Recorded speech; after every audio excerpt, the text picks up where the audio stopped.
Today's video is sponsored by the corporate media.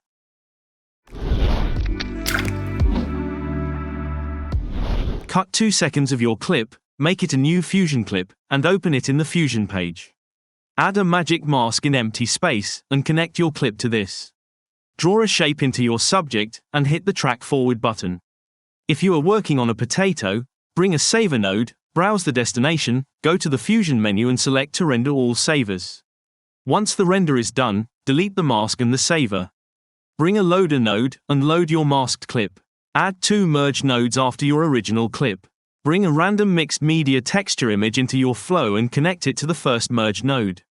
Connect the masked clip as a mask to this merge node.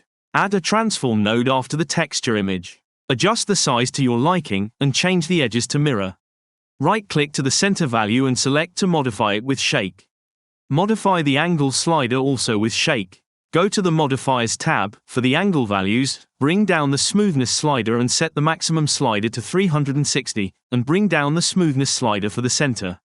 Duplicate the transform node and bring it over your second merge. Connect the texture image to this second transform. Go to the Modifiers tab and hit the Reseed button for both center and angle modifiers. Connect this transform node to the second merge. Bring a Luma keyer node in empty space, and connect your masked clip to this. Adjust the high and low values to your liking, and bring down the expand slider. Connect it as a mask to the second merge node. Select this merge, bring a stop motion node after, and change the frame repeat slider to 4. Now you can go back to the edit page and add some transitions for your effect. If you like this clip, subscribe to this channel.